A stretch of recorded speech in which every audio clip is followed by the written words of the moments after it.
Todd Lewis is down there with a little bit more. Todd? Yeah, I just talked to Scottie Scheffler after he finished his range session with his longtime swing coach, Randy Smith. And yes, it was a solid round for most, but you got to understand that Scottie Scheffler has high expectations of himself considering how well he has been playing. I asked him what he worked on.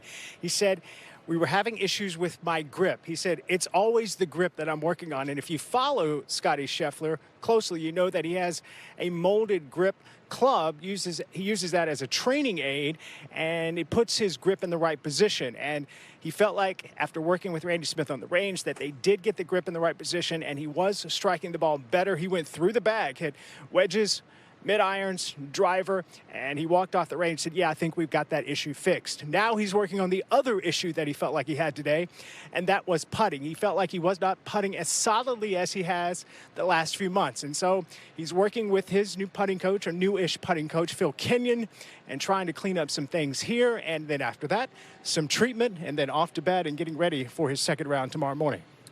It's tea time, and thank you, Todd. It's 8:48 off the 10th tomorrow morning. Paulie, fascinating that, in this era of high tech, he still is reliant on one of the oldest training aids known to the game of golf, the molded grip. Well, yeah, I mean, with so much technology available at our fingertips now, and so much of it, good, but you can get lost in science so easily.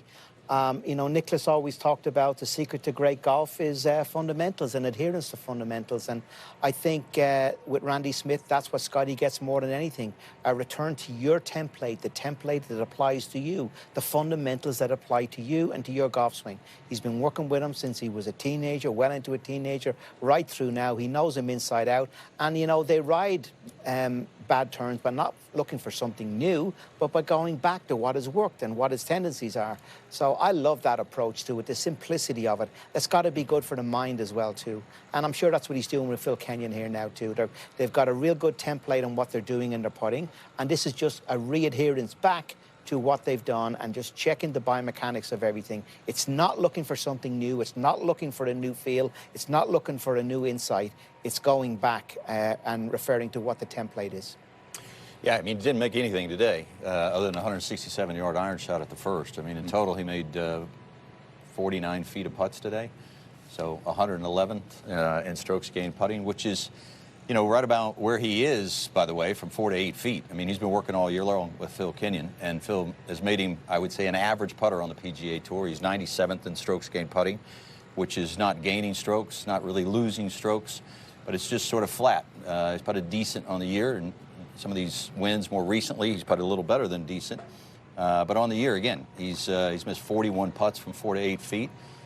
We saw a couple of those today, notably at the 10th. He turned in 3 under par, having made the eagle at the first, birdie at the 4th and the 7th, made the bogey at the 5th. Missed a good scoring opportunity there after being just left of the green. Hit a marvelous second shot.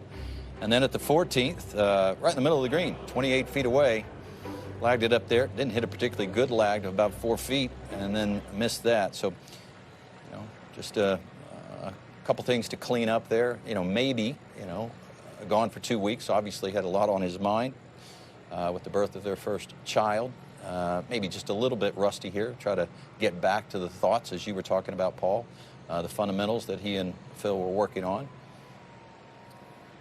He has a real knack for navigating 72 holes, and whatever issues may come up, shoulder injury at the Players, he handled that. Putting issues here and there. I mean, well, he's just so much better than everybody else, tee to green. I mean, he can handle. It's like a horse that's so much better than everybody else that they got to weight it down for it to be a fair bet. So he's got to have a bad neck and a bad week on the greens for it to be a fair bet. Because he's just miles better than everybody else, tee to green. I mean, what he's doing this year, tee to green, is just, he's like twice as good as the next person, tee to green. What did Tiger say at the start of this week? If Scottie putts poorly, he contends. If he putts decently, he wins. If he putts great, he runs away.